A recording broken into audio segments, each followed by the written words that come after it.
पावसाळी अधिवेशनाच्या दरम्यान गोपीचंद पडळकर आणि जितेंद्र आव्हाड यांचे कार्यकर्ते विधान भवनाच्या लॉबीमध्येच भिडले।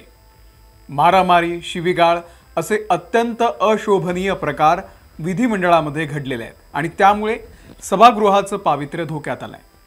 पण या वादाची सुरुवात झाली ती जितेंद्र आव्हाड यांनी गोपीचंद पडळकर यांना मंगळसूत्र चोर म्हटल्यामुळे।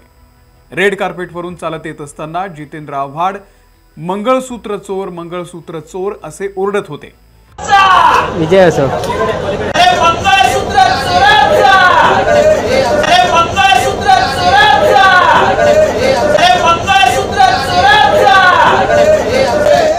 अर्थात नाव घेतलं नसलं तरी ते गोपीचंद पडळकर यांना बोलत होते, त्यामुळे पडळकरांच्या कार्यकर्त्यांच्या मनामध्ये राग होता।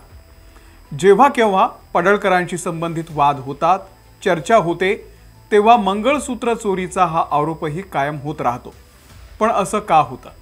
खरंच पडळकरांनी मंगळसूत्राची चोरी केली होती का?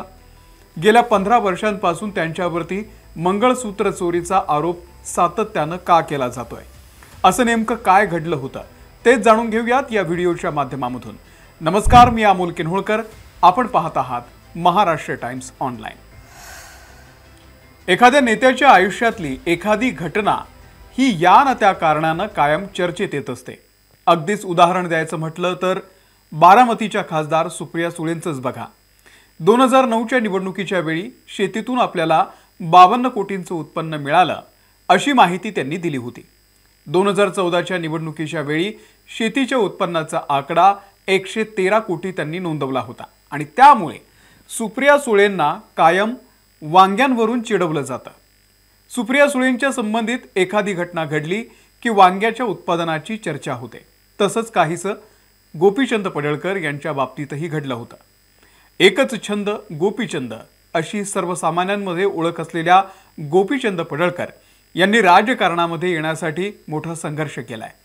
लोक चळवळीच्या माध्यमातून ते संघटन उभारणीचं काम करत होते। खानापूर आटपाडी परिसरामध्ये पडळकरांची तरुण नेते म्हणून ओळख त्या काळी होऊ लागली, म्हणजे 2008-2009च्या दरम्यान अनेक तरुण त्यांच्यासोबत जोडले जात होते। त्यांची ही प्रसिद्धी स्थानिक नेत्यांना आणि प्रस्थापित पक्षांच्या नेत्यांच्या डोळ्यामध्ये खुपत होती। 2009 साली राष्ट्रवादीचे नेते अनिल बाबर यांच्या विरोधामध्ये गोपीचंद पडळकर यांनी निवडणूक लढवली होती। ती सीट खरं तर काँग्रेसला सुटली होती, पण राष्ट्रवादीनं अनिल बाबर यांच्या पाठीमागे पूर्ण ताकद लावली। गोपीचंद पडळकरांनी त्या निवडणुकीमध्ये 19,500 मतं घेतली आणि त्यामुळे अनिल बाबर यांना पराभव स्वीकारावा लागला। गोपीचंद पडळकर यांचं म्हणणं आहे की तोच राग मनात ठेवून आपल्या विरोधात षडयंत्र रचण्यात आलं। जिल्हा परिषद निवडणुकीसाठी देखील पडळकरांनी गटबांधणी केलेली होती। नेमकं त्याच वेळी पडळकरांचे खुरसुंडी गावचे कार्यकर्ते राजू कद्रे यांचं लग्न होतं।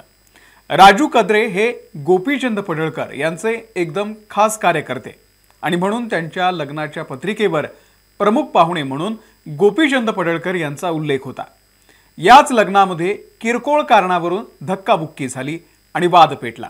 आता वाद पेटला की पेटवला देव जाणे, पण पडळकरांचा गट त्या ठिकाणी होता आणि विरोधी गट सुद्धा होता। आमने सामने आले, मारामारी झाली, काही महिला मध्ये पडल्या आणि गर्दीमध्ये एका महिलेचं मंगळसूत्र चोरीला गेलं।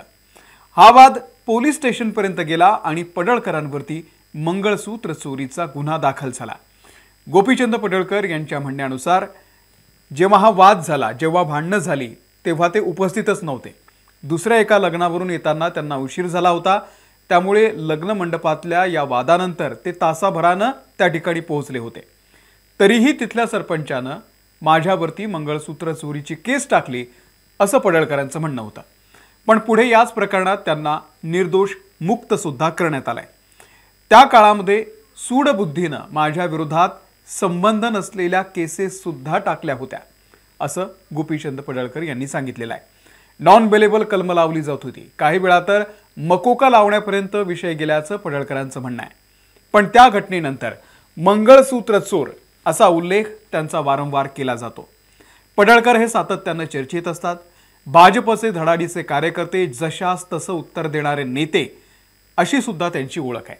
भाजपच्या तरुण कार्यकर्त्यांमध्ये ते यासाठीच प्रसिद्ध आहेत आणि त्यामुळे त्यांच्याशी संबंधित कोणताही वाद बाहेर आला की गोपीचंद पडळकर यांच्या नावाऐवजी मंगळसूत्र चोर असा उल्लेख वारंवार केला जातो। विधान भवनाच्या परिसरातही त्या दिवशी जितेंद्र आव्हाड हे जोरजोरात मंगळसूत्र चोर असे ओरडत गेलेले होते।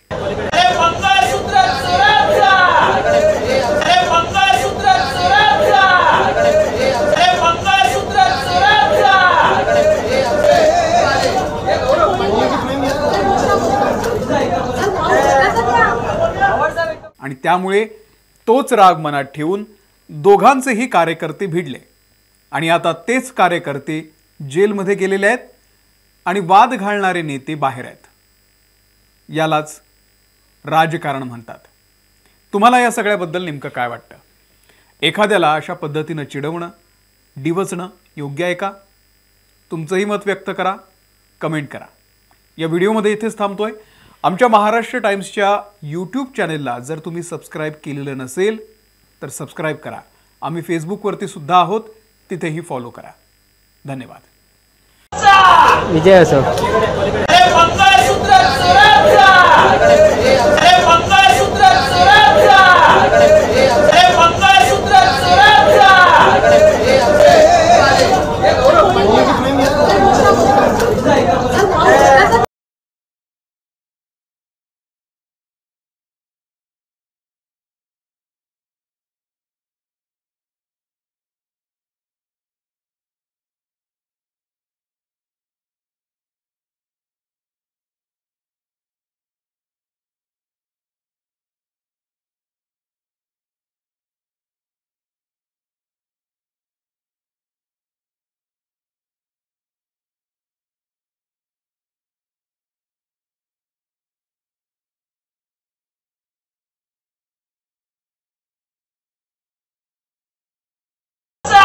विजय असो।